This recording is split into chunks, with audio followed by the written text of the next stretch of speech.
po ang kanilang katawang sunog. Manginasal. Sa Manila film yun. Ano?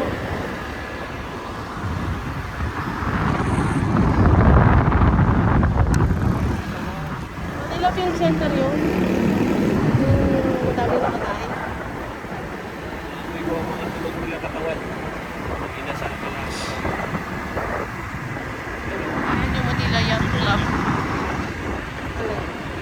Ang halang balagtas. Bali Philippines Dance School. Ito yung school. Saan pa ba yun?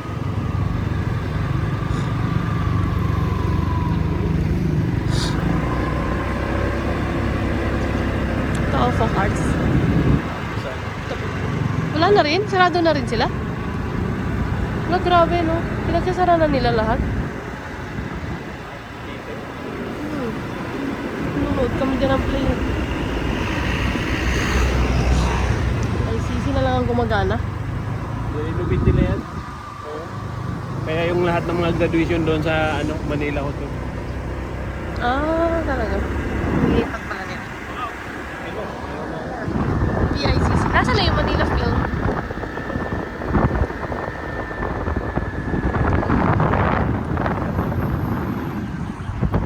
Natin lalak. No choice naman kami. Naglalakad lang kami galing doon sa sakayan ng jeep. Nanonood ng ano dyan sa folk arts. Ano naman yun? Ano to? Ah, yung coconut. Ano? Oo.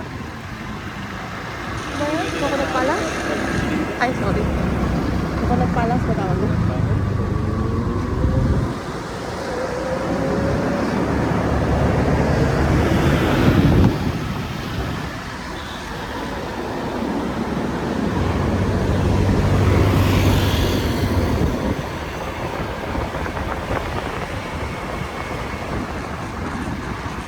Dalawang graduate ko dyan, PICC.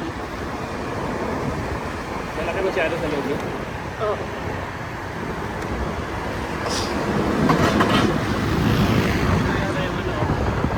Manila Film? Yan ba yun? Hindi ko rin alam, hindi ko na matanda. May issue eh. Ay, siguro. Tingnan, tingnan. Pwede daw. Ha? Pwede oh. Yan na nga. Parang hindi ako nakita si Cory Aquino. Ito po ano? Oo. Kaway-kaway si tatay.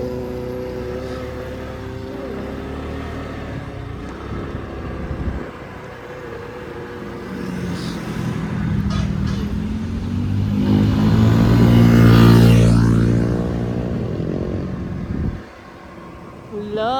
Ano? Ang nasa dako pa rin. Aw!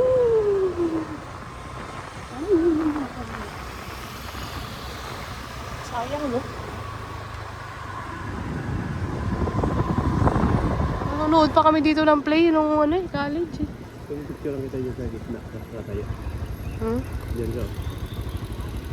Dito ko nakita si Cory Aquino. Nanonood kami ng play. Magpipicture ako ah. Aray ko, may mumo. Pipicture lang kita. Bye!